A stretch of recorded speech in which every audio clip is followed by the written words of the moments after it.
Sometimes you have to do that because the easy challenge is one you'll get lazy with. The big challenge gets you hungry. Oh, how the tables turn. That's a heavy topic, and we need to focus on that. If not for yourself, then do it for your children. Black book is in black.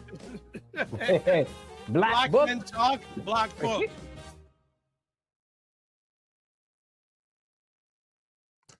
What is up, everybody? It's Dr. Vibe here, host and producer of the award-winning Dr. Vibe Show, the home of Epic Conversations, and I'm the host of Epic Conversations, 2018 Innovation Award winner, 2020 Best Podcast News Award winner, given out by the Canadian Ethnic Media Association. I also co-host and co-produce the only online show in the world for dads, fathers, and male caregivers. It's sponsored by Dove Men Plus Care. And as always, I like to say you're blessed, highly favored, a magnet for miracles, and a solution for someone's problem. And you're watching Black Men Can Talk, a show where Black Canadian men come together to have real, unfiltered conversations about life, culture, and community. And I'm joined by one of my other co-hosts tonight, Mr. Kofi Morris. How are you, sir? Blessings, family. I'm blessed. I'm well. And as they say, I'm blessed and highly favored, walking in the grace. Give thanks for another blessed day to come together and share this space. For all of our listeners, peace and blessings. Good to have you. Good. How are you enjoying our balmy winter? Brother, very much focused on maintaining warmth, both internally in my spirit and also externally on my hands and in my jackets and in my spaces, because I think we're having opportunities, a lot of opportunities to be challenged, to not hop on a plane and go back home. We're getting those. Let me ask, and correct me if I'm wrong. Does your part of what you do have to work outside in these conditions? No. Okay, good. No. Good. Because if you did that, I would say, I'm going to get you out of that as quickly as possible. The one thing I'll say though, right? There is a thing about acclimatization, right? There's a thing that if you get so comfortable in the warm space, going to the cold space is challenging. So I think having moments like I was on a call with a brother just the other day, and he was talking about he's been walking every day during this season. Older brother, he's retired, and he said, I've been walking every day. And it's like I tip my hat off to him, because I'm like, that's a way to maintain a certain level of connection also to whatever season's taking place, because at the end of the day, this is part of our environment. And I also feel it for the people that, are not comfortable at all and dread going outside, right? Like, I feel like that's not the best feeling to have, right? So I think the balance is important. Yeah, I'm a strong proponent if you are able to at least get outside for 15 minutes every day, just to breathe some air, etc. And just even some sort of mobility is so important. And especially to our elders, both Kofi and myself are based in the Greater Toronto area. It's always a time of concern when we have extreme weather, whether it's extreme hot or extreme cold, to make sure that they, don't feel shut in. Anxiety can build on those things. 100%. Let me ask, as we do a tradition here on Black Men Can Talk, give us a win you've had since last week. Oh man. So for those that don't know, I've been in a healing process, had some little bit of a knee challenge taking place. So I'm glad that, I've had some time, I've had some gains in that area of strengthening back my knee and just maintaining consistency of the care of the healing process and being patient, so it's been good to get back on actually feeling, strong in that area. And this week was my first week back, on an ability to actually be on some kind of moving device, treadmill, whatever, and feel good, in that area of strengthening it. So it's like, when you don't have it, man, you realize, how challenging it is to get back into the space of the mindset that says, I can only do this much, at this space, right? And accepting that until you get better, right? So I think it's part of the healing journey of acceptance. How about you, Dr. Vibe? And before I answer your question, I have a feeling that consistency and healing is going to come up in our conversation tonight. I have a feeling and if it doesn't come up from our friend, I'll make sure I bring it up. But for myself, I had the opportunity to lead a conversation with a group of about 20 men yesterday morning, and it was, and I know you do a lot of sessions. You know, when you make like a presentation, I like to call it sharing session because I don't like the word presentation. I like to call it a sharing session. And I had 10 slides. The conversation, this is an hour and a half. The conversation was so deep, we only got through 3. Wow. It See, was that's how it goes sometimes. When the engagement is there, man, that's what happens. yeah, you know, it was just beautiful. And the best thing is, next month we can do part 2. I don't have to prepare anything. Everything's right there. 100%. Right There you there. go. It is so, and a number of men sharing, and this may be I just think another topic, conversation piece for another Black Men Can Talk. I asked, one of the questions I asked was, and we were talking about love because this is Love Month, Valentine's Day month. I asked them, first of all, how many men grew up in a loving home? And how has that impacted your love walk as a guy, as a man? And then also I asked, how many men grew up in a not loving home, and how's that impacted your love walk? Huge. I'd like to hear how that It was amazing. Actually, Yeah. quick story, you know, let me answer my question because I don't want to take up our guest's time. That was a win. But what quick story, one of the gentlemen said when he was growing up, his father was a mechanic. And one evening, they lived in Scarborough at the time. This guy when he was younger, drove out to Brampton, and his car broke down. And his father was a mechanic. And this was the days, no GPS, right? There you go. Yeah. His dad on a payphone and said, Dad, my car's broken down. Where are you? His dad didn't know the geography of Brampton, but he told him where, and he found him and he fixed the car. Wow, right there. And oh man, it's beautiful that, you know, if you have someone you can call in that situation and you can get the support that you need, that's family. It's beautiful, man. It's good to know they can rely on I think we should have that as a conversation topic, because the whole aspect of, you know, maybe Black men and the foundations of love. Black men and just love, just in general. Maybe, but we'll find something on it. We'll find something on it. All right, 100%. We're gonna go for a quick break. When we come back, we'll do some housekeeping, and we have another wonderful friend who's gonna hang out with us. And tonight's conversation, it's always good. This gentleman's gonna take it to the next level. So we'll be back in 30 seconds. Watch Black Canada Talking live on Sundays at 5 p.m. Eastern, where Dr. Vibe and Cesar Demamusa give their takes and POVs on news stories from a Black Canadian perspective. Let's watch The Morning Vibe live on Mondays and Fridays at 9 a.m. Eastern, where Dr. Vibe and Ryan Knight discuss important subjects between themselves or have conversations with people who you need to know about.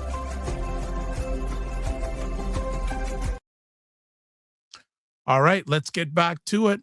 Let's get some housekeeping done. Subscribe to the Dr. Vibe Show on YouTube and hit the notification button.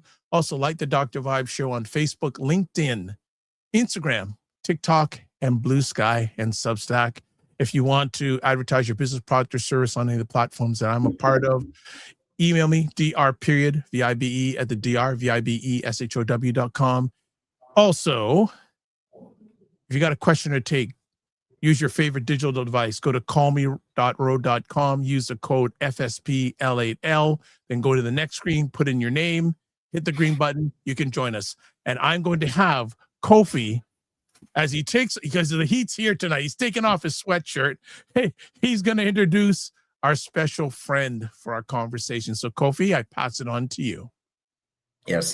Peace and blessings, family. I'm humbled to have, you know, one of our community elders, you know, on with us tonight. We've known this brother for quite some time in the community space, doing amazing work in the spaces of mental health. I'll just actually read out with our Akwaatu Khenti's bio. So researcher, teacher, human rights advocate, planner, and strategist, director of social policy and analysis and research at the City of Toronto, former Director of Community Resources at the city, former Director of Transformative Global Health at the Center of Addiction and Mental Health here in Toronto, and Associate Professor with the Dalla Lana School of Public Health, University of Toronto.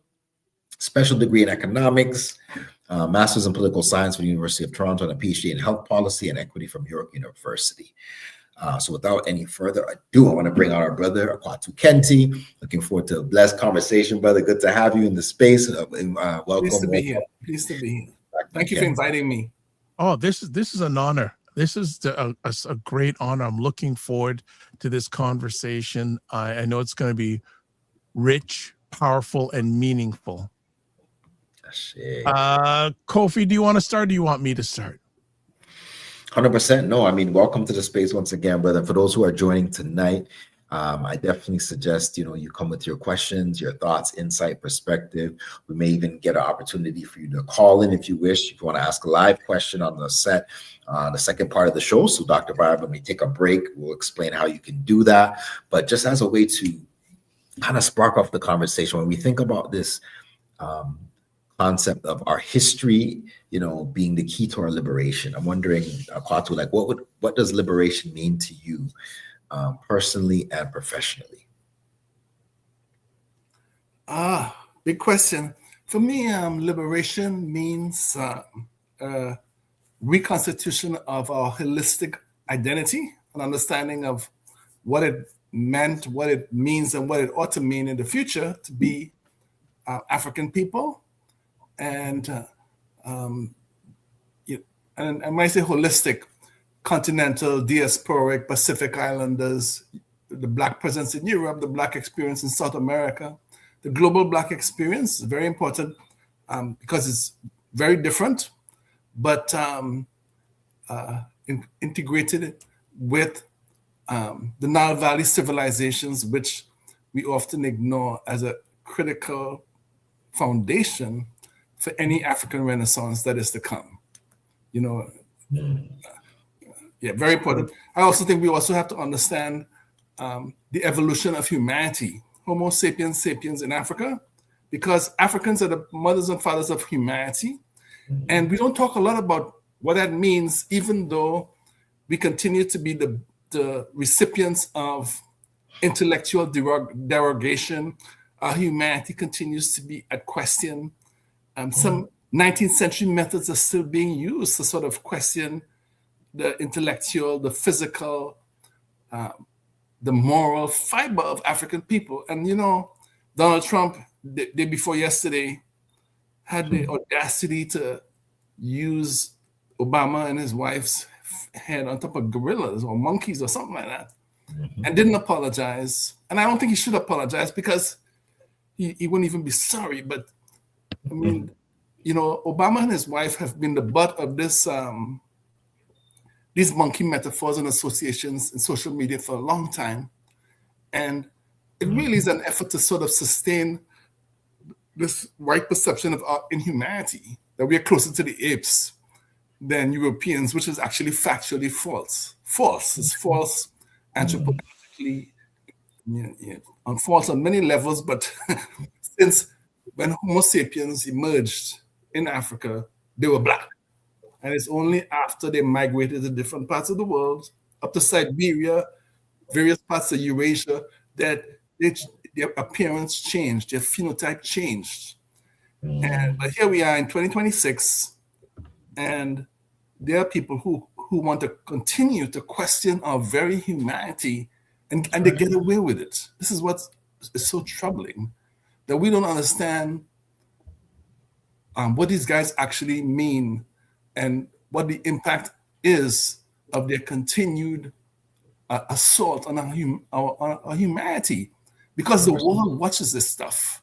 That's right. And we don't come up with answers and explain what these guys really mean. What does it really mean when you put Obama and his wife's face and head on top of monkeys? Is it just a joke? Is it just an insult? Or is it deeper than that? And I'm one of those people who believe that it's deeper than that. It's a sustaining of the idea that we are not human beings, really. We're animals. Even though all human beings are animals, but we like animals apart from the other animals. just to, stay on track. So we have to be able to articulate our humanity and defend our humanity on the basis of a solid understanding of what that humanity means. And unfortunately, we don't have that because Trump can get away with this stuff. This stuff is all over the world, and everybody's watching this. And racism is flourishing all over the world, as it always has, sort of sustained by new versions of anti-Black racism. And it doesn't help us to allow these things to pass. That's what I'm saying. 100%. Thank you for sharing that, brother. Let me just add quickly. Oh, go ahead, please. One other thing, so a year ago, about 18 months ago, there was a big controversy because this museum in Denmark, not Denmark, in the Netherlands, had developed what they call the Afrocentric approach to Egypt. But what it actually was they was looking at how Black creative artists were reinterpreting Egyptian pharaohs. And the Egyptian government went ballistic. They banned the museum. The museum was doing some research in a place called Saqqara, which is where Imhotep built the Step Pyramid, which is a precursor to the other pyramids. And Imhotep is a genuine multidisciplinary genius. The first one who appears in the historical record, a Black man with African features, unmistakably an African. And the Egyptian president and people right around him, Sisi, they went ballistic. They're trying to rewrite history, blacken history, defraud the Egyptian legacy, and their hysterics went unanswered from us. Here, these people on the African continent insulting African people, but most Africans didn't respond. You understand what I'm saying? And here, this is 2020, Yes. 2024, and you could do that. And then you could go to the meeting of the African Union and want to be a chair of a meeting with 50 other African countries. When you express your anti-Africanism in a vile way, but people don't take you up on it and said, what the hell do you mean saying that any effort to link Egypt to sub-Saharan Africa is racism or anti-Arab racism or anti-white racism, some kind of nonsense like that. Anyway, there you go. Dr. Bob, you want to That was quite an opening salvo. I love it. Kofi, you want to continue on, or I have one for our good friend? No, please hop in. Okay. Question I have here, conversation piece I have here. You've taught courses on Black mental health and public health implications of anti-Black racism. What historical patterns do we need to understand to make sense of today's mental health crisis in Black communities? Yeah. So we've always had one of the most pervasive source of anti-Black racism today is racial microaggressions in learning and workspaces. These are often comments, statements that come far below the bar of harassment, but still carry odious messaging. And many of the people who send these messages your way are innocent. They claim innocence. They're often unaware of what their messages actually mean. And usually the messages are either invalidations or insults, or slights, but almost like double entendre. It cuts both ways. It can be misconstrued or misinterpreted. But the funny thing is, we've always had these microaggressions, racial microaggressions. It's just that it's become a topic of study, and we understand from studies in the workplace, particularly in public services, the federal public service, the provincial public service, that these things have mental health consequences. The people who are at the receiving end often aren't getting the promotions they deserve, the money they deserve, And when they file, their grievances aren't being addressed justly and fairly in the way that they expect from other so-called the commitment to human rights and all that stuff. As a result, we get patterns of depression, passions of anxiety that indicate that these things are having mental health consequences because we're experiencing more racial microaggressions than any other group. We're not just getting it from non-blacks, we're also getting racial microaggressions from other black people who don't, because we all live in a society, in a culture that expresses anti-black racism. So, sometimes black people express anti-black racism because that's how stigma actually works. And so, and what's also important is when you start experiencing anti-black racism as microaggressions early in life, kindergarten, daycare, is cumulative across the lifespan. And so we know now you can, from a study in Nova Scotia, that children, 1 and 2, experience racial microaggressions in daycare. And you can imagine you 1 and 2 getting it, elementary school you're getting it, high school you're getting it. If you start getting it at college, and by the time you're an adult, it's a buildup that's making you more vulnerable to illness if you don't, understand what's happening and understand how to inoculate yourself against mental illness risk. And the way you inoculate yourself against mental illness risk is to understand the meaning of the discrimination, the expressions of the discrimination, and what your options are when you are the receiving end, and what's the best ways in different situations of responding. Sometimes you actually have to fight it out, but sometimes you don't have to fight it out because the consequences for you are too great economically. So you have to wait for the right moment to strike, because that's where the strategy of responding comes in. And so, and by the way, studies about racism have been done now that weren't around 20 years ago. And so we know that black people say they experienced racism in the past year about 52% of the time, compared to Asians who experience it about 30 to 38% of the time, 32 to 38%. And the only people close is indigenous people who say they experienced about 52% of past year racism, have 52% past year racism. And that also applies to hate, so all of this makes you vulnerable. So even if you're not experiencing harsh racism like that, because as you rise up the ladder, as many people do, there are studies showing that when you rise up that ladder, you have fewer black people around you to support you, fewer people to confide in and to be mentored by. The anxiety risk, the mental health risk are amplified, especially for black men. And this is not new. W.E.B. Du Bois talked about double consciousness, but what that means is that there's two realities, and you're going up that ladder, and there's two realities, but everybody says, "Oh, there's only one reality," and you have to speak to that one reality, the white reality. Meanwhile, your reality, you're dealing with it. Now, when you have other black people to talk about it, then you get authentic confirmation that you're not crazy. I thought I heard trigger, but it could have been nigga. You know what I'm saying?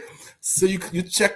Did I hear this person insulting me right or not? Or was I making this up in my mind and that kind of stuff? Yo, you climb up that ladder. By the way, as you climb up, the disparity between what you're earning and what you ought to be earning can be amplified as well. So even though the people at the bottom looking up saying, "Oh my God, that guy's still doing so well, look at his salary," but your peers are making more than you for the same qualifications and the same level of experience and expertise, and that doesn't help your mental health either, right? So you're managing your double consciousness, which means your black truth, so to speak, or your black reality, while the other reality, the ultra reality, is not cognizant of what you're experiencing. So thus it is that you become more susceptible to depression and anxiety. And if left untreated, you could end up with severe depression or something like that. Mhm. I just want to jump into some quick things. Paul Osbourne says, welcome, Elder. Honored to have you here. And so just doing a reset, we are having an incredible conversation with Akwaatu Khenti about our history as the key to our liberation on Black Men Can Talk. Brother Kofi, go ahead. Man, so many things have come to mind. And, anytime, Brother Akwaatu speaks, it's the level of not only awareness and understanding of these topics, but being able to put them in terms that we can understand is key and critical. Say Malcolm used to say it plain, right? And I think Brother Akwaatu often has that ability. And I think when you speak about microaggressions, I think it's still something in our community that we're trying to come to grips to understand on various levels, because it's become sometimes it's so overt, right? That we don't, like let's say regular people coming out from, let's say, post-secondary into professional environments that have not been exposed to some of this language, don't necessarily know what to call it, don't understand that there's ways that you can track this, trace this, and understand how to approach it, but it's just accepted, right? Or there's an internal fight that's going on that can't be fought externally because they don't have the tools, and they're just trying to make a name for themselves in a field. So I'm thinking, as you mentioned, the impact on our mental health with these things, and then not knowing who you can talk to, who you can have a healthy dialogue with. We often talk about safe spaces for Black men to be able to unpack certain things. I don't think there's a lot of safe spaces for our community, really, to unpack these kind of things and have it reflected back to you. If you go to a counselor, they don't necessarily speak with this language if you're not going to a counselor that has this aspect of consciousness in their practice. So, it's there's so much to unpack there, but my thought is the acknowledgement of being able to manage these things. And also people will say, you should be grateful, right? You should be grateful that you have this job and you have this, all of the perks that come along with an environment that can be toxic, right? And how we navigate that. I'm thinking, what have you seen in terms of other brothers and sisters in the field that you've come across that they themselves are navigating this? Like, what have you seen, brother, in terms of how they deal with it? And then also, what are some approaches that are actually being used that are helping us? Yeah, so there's I guess you could say, a continuum of responses and strategies. And I know for me personally, I have to have a mentor. You understand? As much experience as I have, as many books as I've read, hey, I have to have a mentor. You got to actually test, at the very least, to test the validity of your strategy, the what you're missing, because nobody's perfect. Right. But the biggest mistake I see some of my brothers and sisters making is not having a mentor, not talking about what they're experiencing with people who've been through it. And I mean, it appears simple, but a lot of people want to weather the storm because they think they can, and they think it's an individual issue and they can win on their own. And I've seen many people lose on their own and not take advice when it's given from people more senior than me. I've sat at tables where advice has been shared and not taken because that appreciation of mentorship, of lived experience, professional lived experience, and how you apply what others have learned so that you don't have to learn it the hard way yourself. If you don't, when you don't hear, you just feel, as we say to our kids, but you need to say it to the professionals as well. When you don't hear, you will feel. That's why it's important to listen to people who have gone through it and take what they tell you seriously and consider their strategic suggestions seriously. And even when you don't take their suggestions as you ought not, some people don't know you, your reality is different, that you consider it a process of strategic development so that you say, I think I mightn't take that because X, Y, and Z, but I will take that, or I won't take anything that you said because I feel as though this strategy I have to go with, as opposed to blanking people out or understanding your situation the way it's offered to you as you are the problem. So there's one thing about not taking advice, but the other thing is accepting the interpretation that's given to you without trying to create your own framing and your own understanding so that you can have a winning frame or winning response. Just in the way you understand what's going on. Because one of the problems, of course, is to deny that racism exists. And if you build a life denying that racism exists, sometimes when racism slaps you in the face, you feel compelled to deny that racism exists and that this is part of it, and that your response has to be anti-racist. Your response has to be name it, claim it, shame it. That might be one of your strategic responses, but don't deny that it exists, because you deny that it exists means that you're not going to be able to process, and I was process the situation and the circumstances so that you can draw out what you do, right? And again, that's when you're dealing with invalidations, which lend question to your capacity, to your intellect, to your qualifications, to the expertise that you have, to the decision-making processes that you've learned to make over eons. One of the common complaints we heard coming out of COVID from Black supervisors in the province was that their decisions weren't being implemented. People ignoring the decisions. Why were they ignoring the decisions? COVID? Lock up? No, because they're Black, and this was an opportunity to. But was the response to sort of get together and create a Black response and a Black analysis? Not necessarily. The whole thing came out as a sort of a side implication of a different type of study. So, yeah, I hope that answered your question. Yeah. But you can reframe it if you don't think I answered this. No, it's you're to me, you're answering it more. You're being in abundance. So that's the way I'm feeling it. I want to touch a little bit about your own personal relationship to history, because we're talking about our history is the key to our liberation. Who first taught you to be proud of African and Caribbean history? And what stories or figures most shaped your Pan-Africanist worldview? Yeah, my dad and my parents, actually, both my parents, funny enough. My dad was the sort of the former Pan-Africanist in the house. I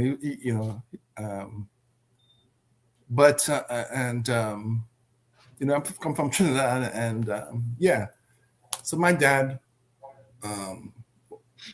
was very clear he was an African, and we were Africans. Growing up in that environment, complexionism, heroism, all that stuff. I was sort of socialized to understand those are actually mental health problems, but not conventional mental health problems. These are Black mental health problems, where Black people are not able to accept their own phenotypical appearance as normal. And you're not from my generation or the previous generation, when people used to put nose clips on their nose, these things we used to hang our clothes with. When you put a clothes on the line, you hang it and you clip it with a I forget what it's called. Clothespin. Clothespin. Yeah, clothespin. I know that. And it's had people who thought the African nose was too broad or something like that, and they put a clothespin on their nose. It's crazy. Here, you hear the complexion stuff. So I learned early, don't take that stuff seriously. And but when we arrived in Canada, my mom had been radicalized by her experience as a domestic, coming up here under the West Indian domestic. I forget the West Indian domestic program or something like that. And as we land, we came in June. We arrived in June, and we just missed that African Liberation Day. But from there on in, she was taking us to African liberation. That's what African Liberation Day, because there's still a lot of colonies in Africa. Zimbabwe or Rhodesia, which used to be Rhodesia, Angola was still under Portuguese rule. And so my mom had her radicalism had been activated as a domestic worker, man. She took this stuff seriously, and myself and my sister, we learned to take it seriously as well, in terms of understanding ourselves as African people, and what's important, we understood the privilege of being in Canada and being able to sort of forge alternative futures for ourselves, because we came from George Street, Trinidad, which is a poor area with lots of crime, lots of issues, lots of social issues, even though culturally very rich. And here we were in this land of opportunity, particularly educational opportunity, which we had to take seriously in order to use it well, right? That was, and that sort of inferred a level of respect for Canada and for the opportunity that Canada was providing to us. And thus, you could call it a little bit of patriotism in the opportunities that this country provided to us. But also internationalism in recognizing that as long as Black people are colonized anywhere, we are colonized everywhere.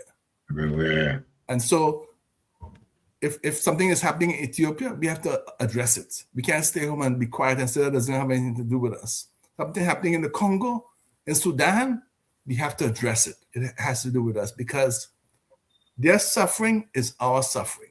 Friend. And again, like I said, we never had a conversation where we said, this is the rules of this household. But on their passing, when I analyze what legacy they had left for me and what they had taught me and what am I going to do with the memories that I have, those are the most important lessons they told me, that God made us Africans for a reason. Not just for ourselves, but for humanity. We're Africans for the world. We're not just Africans for us, because that's not how God works. God gives you a gift to use for the world. I mean, I could express that in different ways, but even in African Christianity in Ethiopia, God is love, and God teaches you to love. And we are, so so I got it out of my parents, man. And then I went through the system, and I turned to the library and the books, because the system had a lot of myths in my time. There was not a lot of Black books.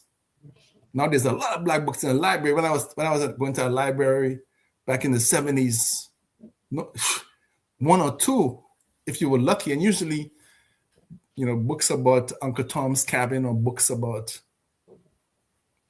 small stuff, not Sheikh Anta Diop, the African Original Civilization, which should be in every library. I don't know if it is. Or Stolen Legacy by George James, which should be in every library, or Eric Williams, The History of the Caribbean, CLR James, The Black Jacobins, a must read for every Black person who wants to understand emancipation and the emancipation struggle, and so on and so forth. Nice. Kofi, go ahead. Knowledge bombs are flying. Connecting this piece around history, right? And what you just gave was a nice little bit of history right there in terms of your own experience.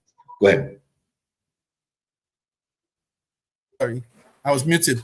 I also had the privilege of bringing up giants to Canada, and I learned from these giants. I brought up Ivan Van Sertima a couple of times. I brought up Dr. Ben a couple of times. Asa Hilliard. And I interacted with Francis West Wellesley. I mean, the people I met along the journey, brilliant African minds who were Pan-Africanists. Dr. Ben had been at Malcolm X's funeral. He knew Malcolm personally. I mean, so I've had a giant of an experience. Guys, I'm on the podcast. Sorry, excuse me. It just came through the door. Relax, relax. Yeah. So I have learned from masters. I have learned from some of the most brilliant Africans in the world. But I focus on the brothers because we're talking about Black men, right? So Ivan Van Sertima, I mean, he had worked with Sheikh Anta Diop. I mean, these are things that blow your mind nowadays. I see their books and I hold their books in highest regard, and everybody has to read it. I recommend it to everyone. But that was also my sort of most significant learning as well. Absolutely. And for those who miss those experiences, these were historical experiences in Toronto. Someone was saying to me today of how things have changed and how, we haven't been bringing up, speakers like we were before, the communal aspect of our connection. Because that's one of the places, if you didn't see somebody for the whole year, you might see them at Afrofest, you might see them at a lecture, you might see them at some of these gatherings. Some of those things have shifted and changed, and it's even impacting the culture now in terms of, what it looks like in terms of African consciousness, right? And its ability to transcend generations now. Question is, how are we connecting, why is historical awareness, right? Not just cultural work, but mental health work. Sorry, I missed your question. Could you say that again? Why is historical awareness not just cultural work, but how is it mental health work? How do we connect it to mental health, connecting it back to Black men as well? Well, anti-Black racism evolves, but it doesn't, the sort of core aspects of it doesn't really go away. It just becomes more sophisticated. But if you don't know your history, you start from scratch every time you have an experience. And I actually have an experience from last week. My son saw in a class was showed a map, an IQ map of the world. And the IQ map, you can see Canada is colored, North America is colored, deep color, Europe is deep color, Asia, China, deep color, but Africa is blank. And the only reading of that map was African stupid, the dumbest region in the world, right? Because they have the lowest score on IQ tests, right? Now this has been going on since the 19th century. So we don't have to come up with a new argument, because the development of IQ started from the early 1900s, actually, not the 19th century with the IQ, but intelligence. They used to measure African skulls, and then they would measure what they called the sort of the length of your face, so that from the back of your head to your mouth, because we had more pragmatism, and that was a sign of deficits in intellect. But then afterwards, they switched to intelligence measuring. But the first intelligence tests were actually developed to sort of help students who were learning disabled or challenged or something like that, right? And to help develop educational programs for them, so to speak. And then there were others where, and we've part of that. So 100 years of development, but rather now up to the IQ quotient and all that kind of stuff. And all along the journey, there have been similar type arguments, which says that Black people are less intelligent. We don't do well on these tests. So I was able to draw on that as opposed to taking it like it was something new. That's what I'm saying. I understood what that chart actually meant when I looked at it. I understood what had gone into that chart, and that the chart was both descriptive and evaluative. The chart isn't just telling you about who did the test. The chart is evaluating the results for you, because by taking the test, and the chart also is about one universal standard. This is white European or white North American for the world, because the tests are never culturally adapted for different realities. And everybody should know the history, so that because I can't believe this stuff is still going on. because we have so much resources in the Toronto District School Board, Center for Academic Excellence over here, and programs there. We got Afrocentric School, and so such base learning shouldn't be shared. I mean, we should be past that, but there you go. It's still happening. And, you know, I could go on and on because that's what you see. What you don't see, what's still happening, is children putting up their hands day in and day out and being ignored. What you don't see is the lack of affirmation for our Black beauty or beauty in our Black children, or encouragement that they can be anything in the world. That's what you don't see. And that's what's also happening. So this is what's happening that we can see. Yes. When I get that, I tell you, well, what the hell aren't we seeing? You understand what I'm saying? And if you wonder, well, why do we have these patterns of underachievement, low achievement? I mean, some of it is us, you know, the parenting, the focus on academics, but a lot of it is the system that has where the racism evolves. There's no more streaming, but something is happening still to engender the underachievement. You know, this is what the system is created to construct. That's why it shouldn't be a surprise, and that's why it's very important to understand that when we send our children to the system, we better be prepared to defend them at every turn, to be their champions at every turn. Because otherwise, if you're not prepared to be like that, they shouldn't be sent into the system. One last thing, very quickly. I was talking about microaggressions. Let me tell you a microaggression that we perpetuate every single funeral. I've been going to love. I did my PhD on gun violence, Black homicide victimization. And I can't tell you how many times the preacher says, "What's wrong with our youth? What's wrong with our youth?" I heard it 1,000 times. What's wrong with our youth? What's wrong with our youth? What's wrong with the system that is socializing our youth to behave like that? The system that we don't control, by the way, but it's a system where we have a lot of influence because we can see people who are in very vulnerable situations who succeed, and we need to learn from them. How did you succeed? Because you were living in this area, you had 2 jobs. How did you succeed? Why did you succeed? And we take that and we apply it to everybody else, and we try to use it from a community perspective. But anyway, there it is. Huge. Time is fleeting fast. I know I'm only going to get 1 or 2 more things in, so I'm going to get this one in. If you could redesign one part of the system tomorrow, because you did talk about the system a little bit. If you could redesign one part of the system tomorrow, schools, healthcare, justice, or something else, using our history as a blueprint, where would you start and what would you change? Hey, that ain't even $1 million question. That's $1 billion question. Thank you. I received that. Okay. Where would I? What would I start and what would I change? Well, I start at the beginning, like I said, the origins of humanity, because I think that the most damaging stigma is the dehumanization stigma. And it's a stigma that is perpetuated by us as well as the system. And this is the stigma towards the African phenotype and African culture.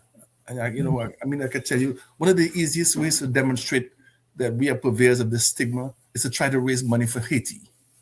And you'd be surprised how many Black people from the Caribbean won't give their money to Haiti because of voodoo. Explain that one to me. Not recognizing voodoo as an authentic religious expression, having nothing to do with the devil, but just being an authentic African religion, which came over from the continent and which has evolved into many different dimensions, right? So I think that's one thing that's very important. But I think the other thing I would want to do with schools is to emphasize training and entrepreneurial development, because in terms of community wealth,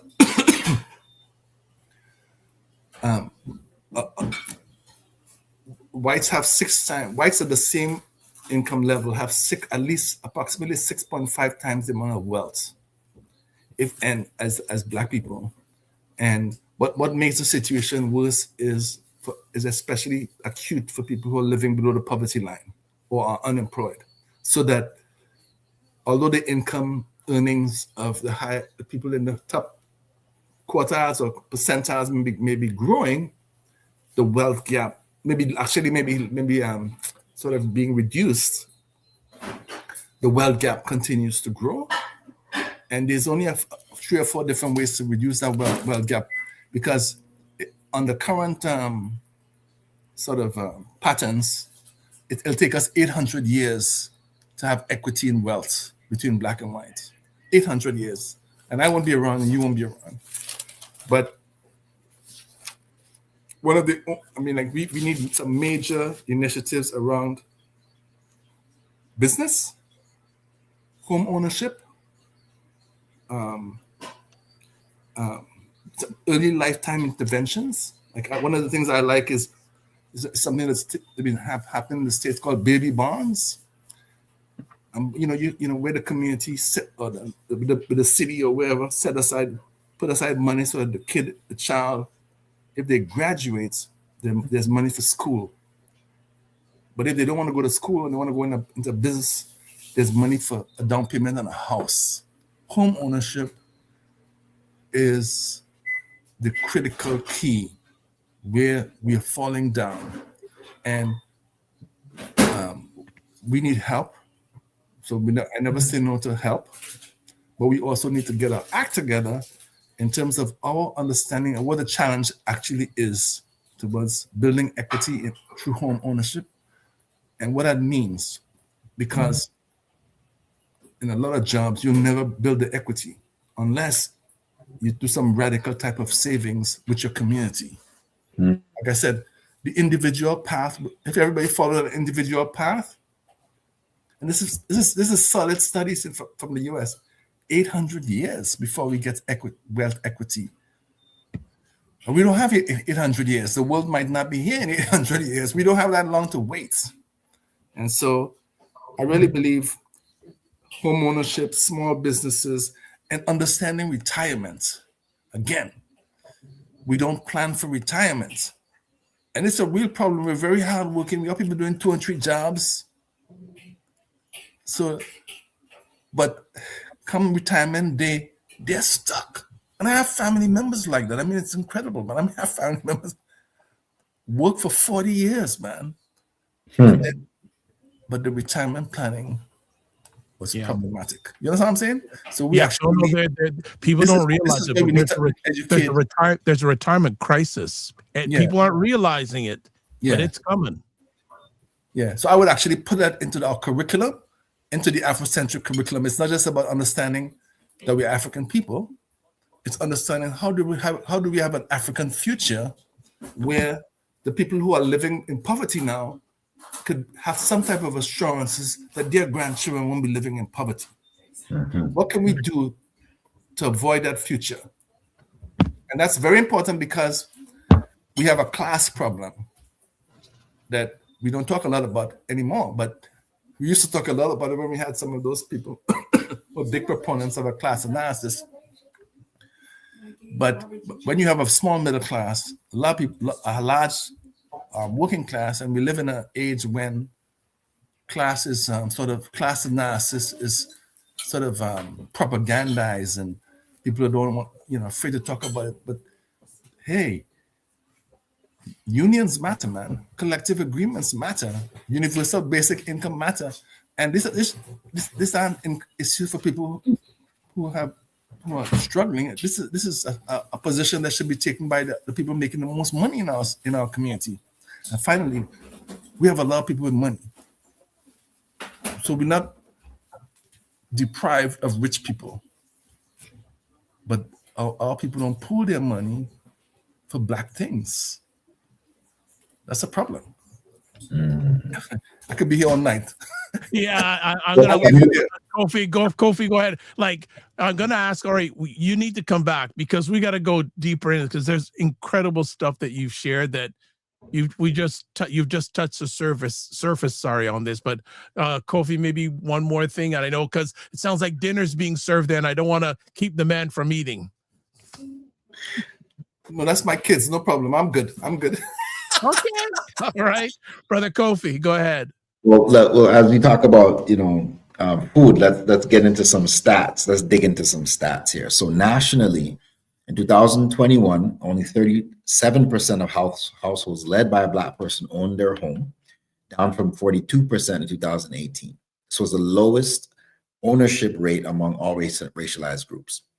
GTA and Hamilton area, as of 2024, the home ownership rate for Black households was 38.9 compared to 62.3 of other racialized groups and 67.9 for non-racialized groups. Lastly, core housing. In 2022, 18.3 of Black households were in core housing need, defined as living in housing that is unaffordable, unsuitable, or in need of major repairs, compared to 11.6 of all households.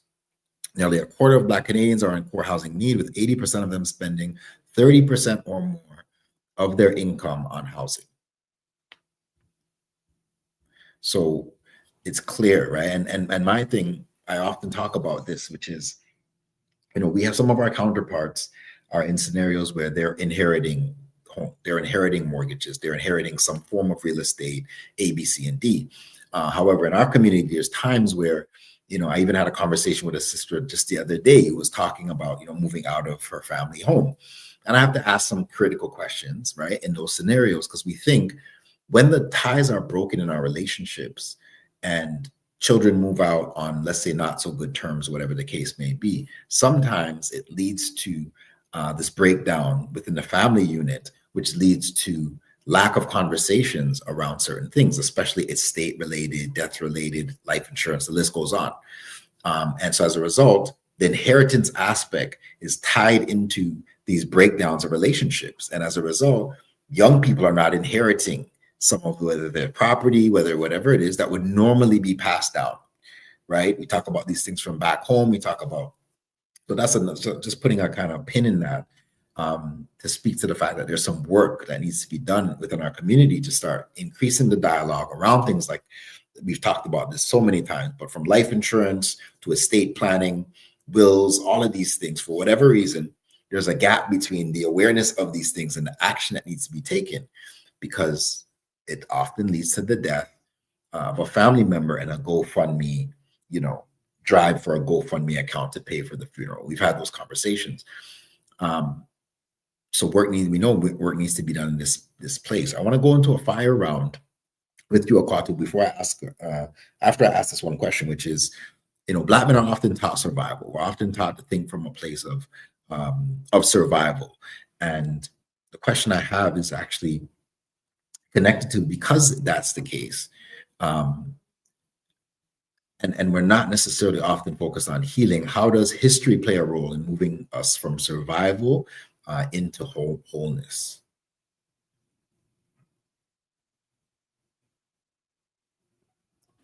Yeah, very good question. And again, one that would take me all night to answer, but history is replete with successful initiatives and efforts by Black people to provide for themselves, to be self-sufficient, to be self-reliant. And I wouldn't start off with Marcus Garvey, because on so many aspects, Marcus Garvey raised $10 million in capital for the ship, the Black Star Liner, from poor people around the world. And he did this in segregated times when no internet, no Facebook, no Instagram. Yeah. So it was almost a miracle. And he did it across language groups. He had Cuba, Haiti, Brazil, Spanish, Portuguese, French, people in different countries in Africa. I could go there, but I could also go to Black Wall Street, where entrepreneurship, credit unions, insurance, develop insurance companies, mortuaries, what they call funeral providers again. I forget. That's a big industry that it's very hard to get into. Undertakers, yes. Undertakers, man. So we have examples of multiple initiatives that work. Credit unions. And the Jamaican Canadian Association carried a credit union for 50 years, man. I mean, like, so singularly volunteer supported. I mean, and when they expanded and scaled up, it didn't work because the whole scale-up process didn't work, but the capitalization process was fraught with challenges, et cetera, et cetera. But credit unions, in terms of mortgages, in terms of loans, when people have fallen hard times, are essential. And we need to have a credit union in every community across the country. Not just access to banks, but access to credit unions that have roots in your community, that understand you and are accessible to you, but also that you support it when things are good and not just depend on it when things are hard, or so to speak. Yeah, but so we need to understand those initiatives because we've had many success stories in different parts of the diaspora. We've also had efforts to destroy our wealth when we succeeded.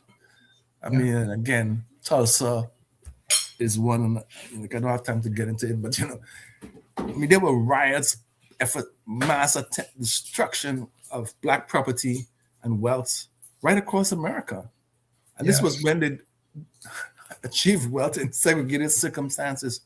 And by the way, I forgot to mention one of the first ways that coming out of slavery, land acquisition and farming. That was the first emancipation initiative that worked, land and farming. And what happened? They took away the land. We lost the land. It wasn't because we were poor farmers, it's because people wanted our land. You understand? And right across the hemisphere in Colombia, 15% of Colombia is Black, and they have a lot of land, and it's being they're systematically being deprived of their land. But land is wealth, and there are ways that we actually give up our wealth, because a lot of people who migrate here forget about their property. They don't attend to their property back home. Other ethnic groups don't demonstrate the same lack of concern for true wealth, understanding and appreciating what wealth actually is, and that some of us are very wealthy and we don't even know we're wealthy. That piece of land in Dominica or St. Lucia or Trinidad or Tobago or Barbados or wherever is actually real wealth, and you actually need to nurture it and cultivate it and invest and keep it up, because it's a resource for your future and your children's future and your grandchildren's future, and it needs to be dealt with like that. You need to invest in it to keep it up. So there's different stages that we have gone through, and now we're going through another one where there's a lot of ideas out there, and there's a lot of cities that are trying to help the communities that live in those cities. So there's something called progressive procurement, where progressive cities are trying to re-engineer how they buy services in such a way that small Black businesses are brought into the loop, that they don't just use middle and large corporations and companies. They also use small-scale Black and Latino businesses and indigenous business. And this is a form of wealth redistribution, form of wealth building. That's the city of Toronto is also looking into. Democratic ownership of land and supporting democratic initiatives, worker co-ops, community land trusts.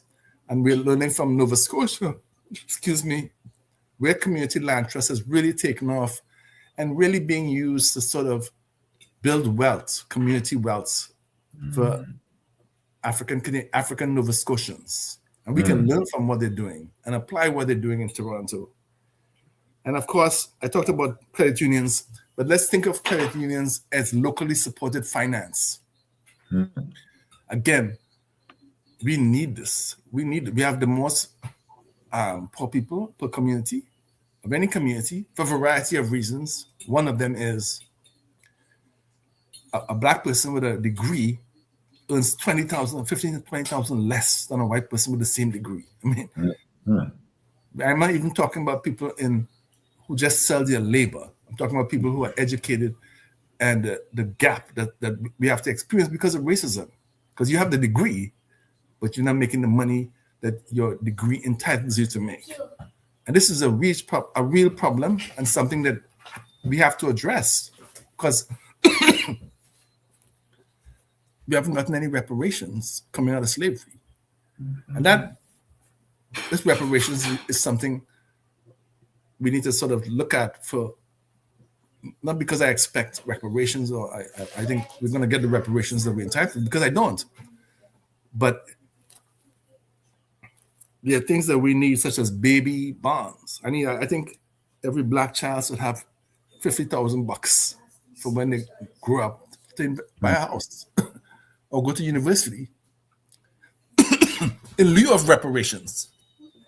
Because reparations would bankrupt the Western world. If we really had the power to enforce reparations, it would bankrupt the Western world, and they would actually not pay us our reparations. So case closed, right? So the question is, in lieu of reparations, what can we get?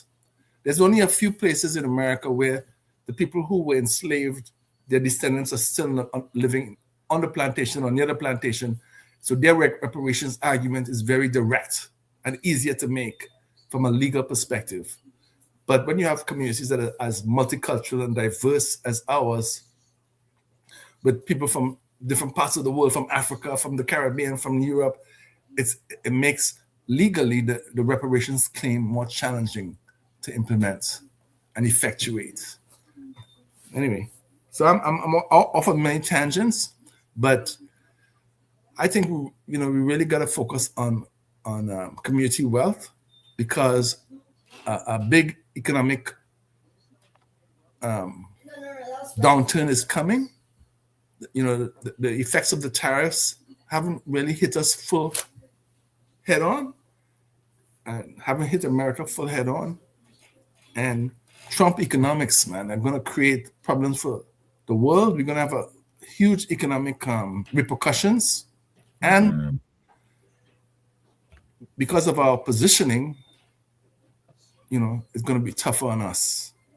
It's just like the pandemic, we don't experience pandemics. We experience what I call syndemics.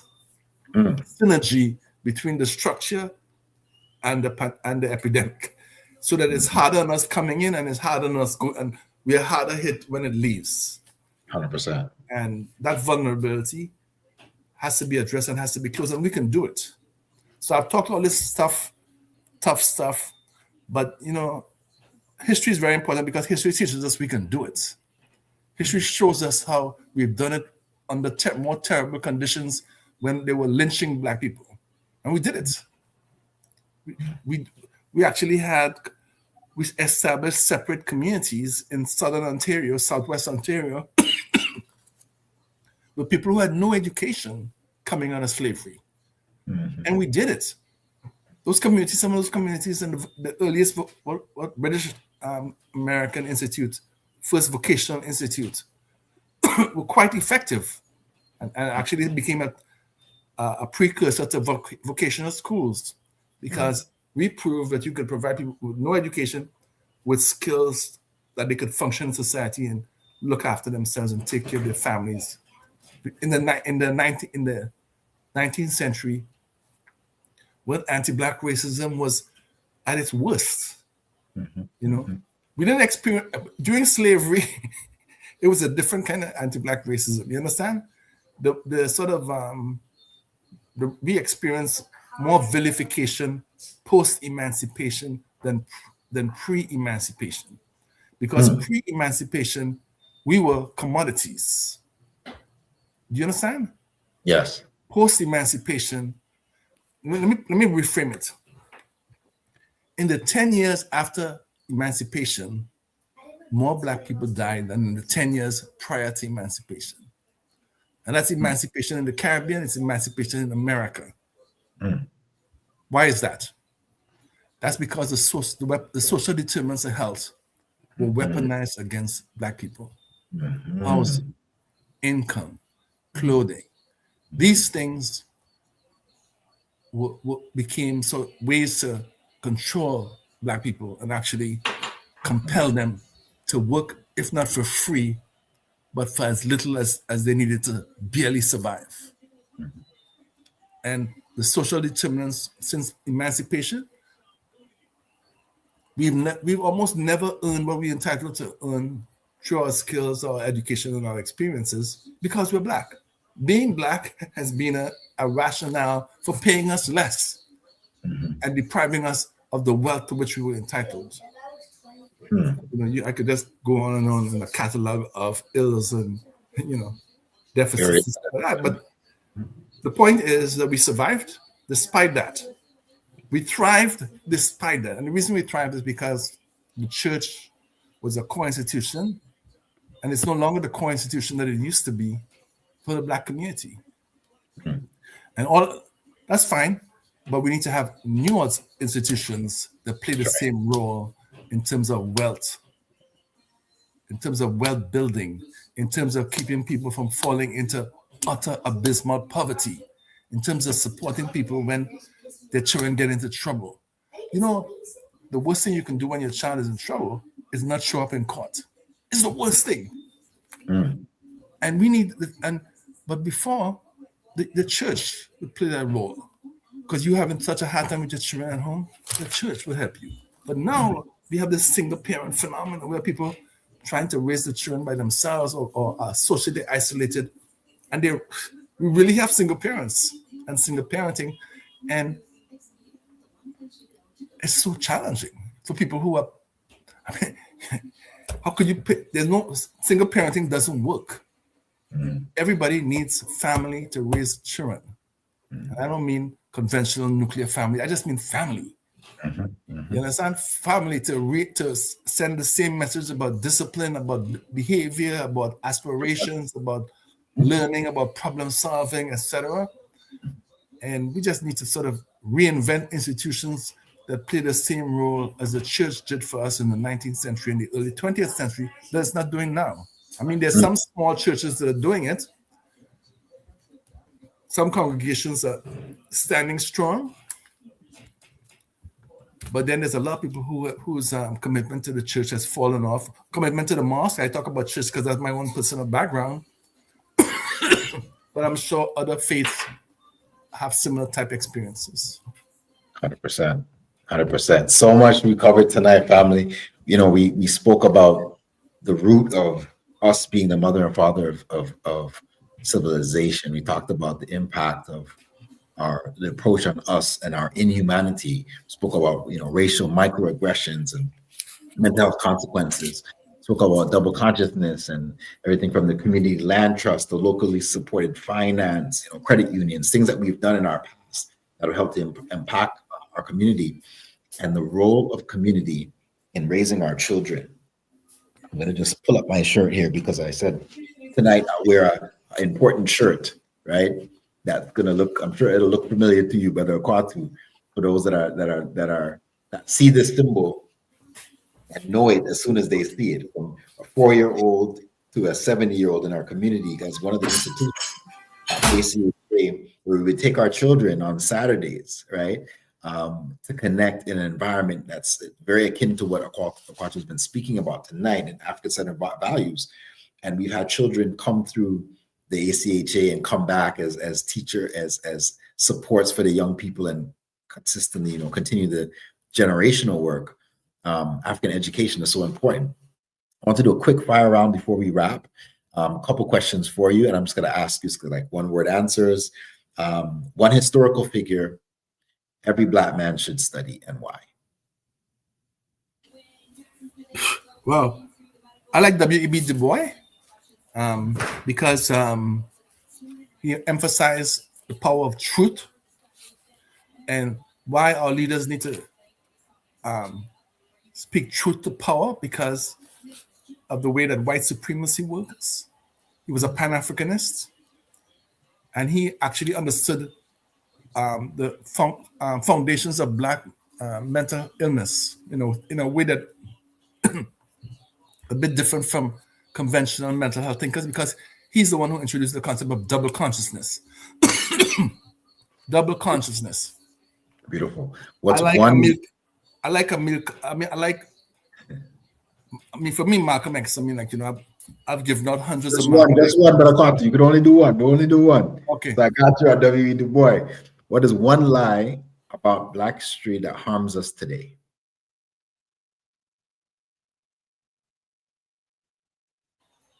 Can you say that again? One lie about our history that still harms us today. One line about our history. One lie. One line about history. One lie. One lie. A lie. Okay. I'll quote Amilcar Cabral, anti-colonialist, West African champion. He said, I might not say it exactly, but I love it. Mask no difficulties, tell no lies, claim no easy victories. Mask no difficulties, tell no lies, claim no easy victories. Because the struggle is struggle. The lies, we're living in a lie. We live in a lie. Our humanity is we got to be committed to truth and to understanding what that means. Understanding what truth actually means. Claim no easy victories. Hey, it took us 500 years to get to where we are. It took us 500 years to get to a new place. You understand what I'm saying? And I love this quote from Amilcar Cabral. There's so many quotes that I like. I love Marcus Garvey. I love Marcus Garvey is like a repository of quotes. You could just go with Marcus Garvey.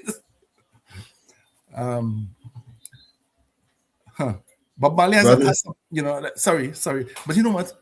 Just in terms of living today, there's something in one of Bob Marley's songs where he say, see them going on their spaceship, 1,000,000 miles from reality. No thought for you, no thought for me. We got people who thinking about going to live in Mars.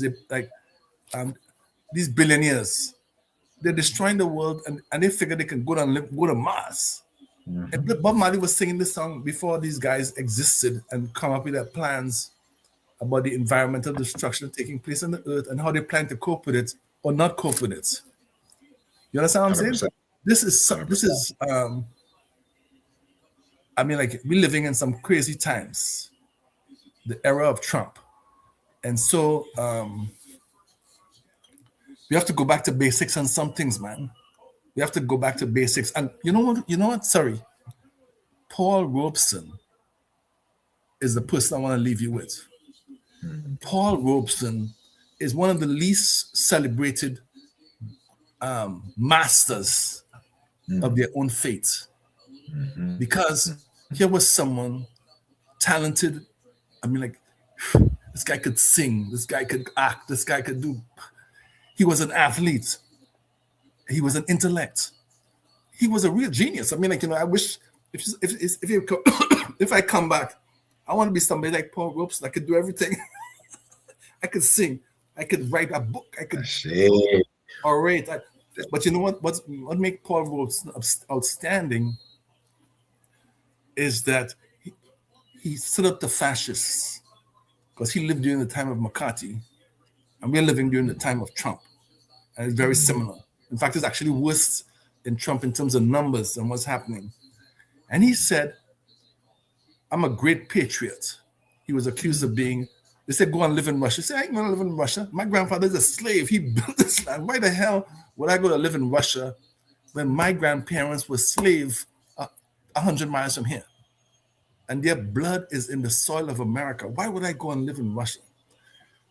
But if you think that I'm going to be someone who forgets that my suffering and my people's suffering are linked to the people suffering in Africa and the people suffering in America and the people suffering in Europe because of colonialism and imperialism. And we're living in an age of a sort of effort to restore colonialism and imperialism. It's not going to work but the effort is underway. And someone like Paul Robeson is someone to look up to, because he paid a hefty price, but he understood the value of collective work and responsibility, the value of sharing, and the value of humanity and love. Because he said it, you can't get to peace through war. You can only get to peace through peace. This is Paul Robeson. That's not an exact quote, but it's a powerful quote that's appropriate for people who say you need to get through to who want to go to war to achieve peace. And Paul Robeson, one of ours, you can't get to peace through war. Martin Luther King was like that too, right? So lastly, brotherhood is healing when Black men learn to share. When Black men learn to share, like I have prostate cancer, and I'm surprised. I talk about it all the time because prostate cancer kills us. A lot of the white people who get prostate cancer, they get treated early. But a lot of Black people who get prostate cancer die because they don't deal with it. They don't share. And they don't share because we've been socialized to anti-masculine masculinity. Yes. I call anti-masculine masculinity because we're not supposed to be men in this culture. So I share that because I'm dealing with it, and I want Black men to deal with their risk.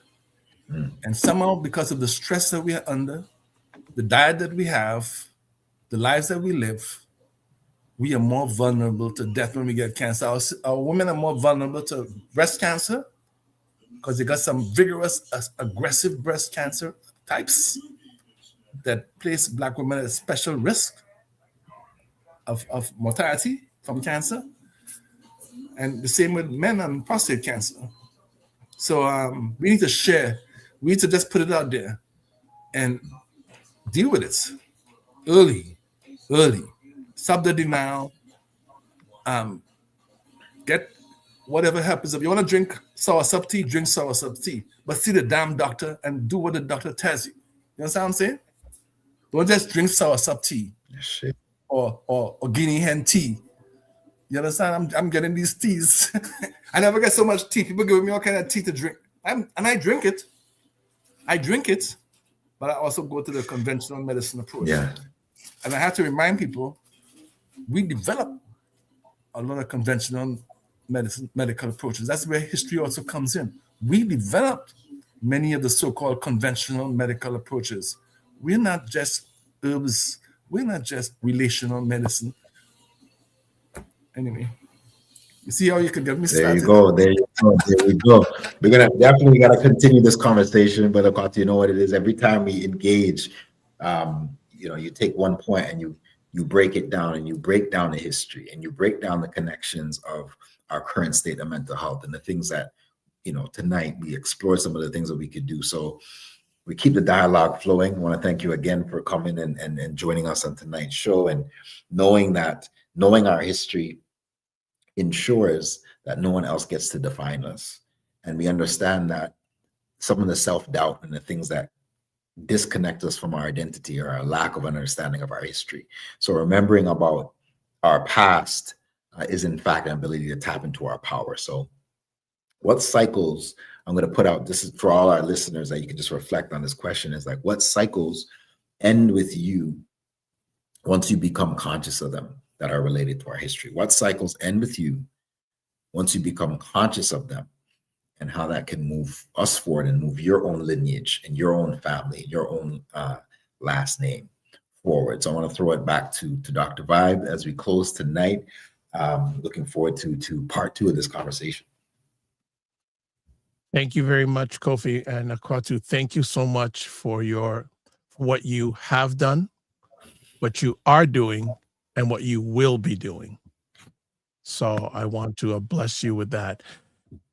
Kofi Sadat is not with us on the screen, but he was here with us earlier in the concert. He may still be with us, but you can get a hold of him. There's his email address, Instagram, YouTube, Facebook. Kofi Morris, who is on your screen, you can get a hold of him via email, getwellstayfit@gmail.com. 2 Instagram handles, Kofi Coach _ and Cosmic Wellness Group, and also Facebook, Kofi Coach. If you want to get a hold of me, it's really easy. One link takes you everywhere. taplink.cc/the drvibeshow.com.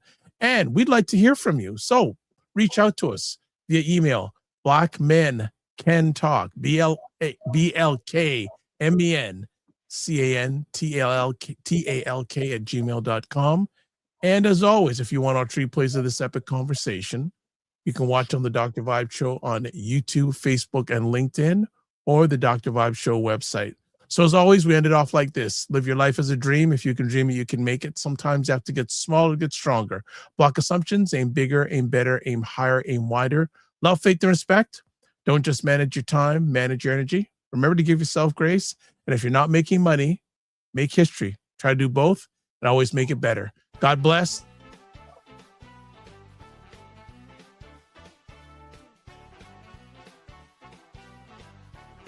Sometimes with our parents, they're like, I have nothing to teach you. I don't know nothing. And they know my dad's at that point now. It says, That's my point. But I'd say, no, Dad, you got lots more to give. You know how cold it is when these 2 brothers in their yard. You know that. You know that. You don't know that, bro. You know No that. joke. I know we all have these things, but you know what? My go-to is this thing. Wow. Black book. You see that? Black Black book. Men Talk, Black Book.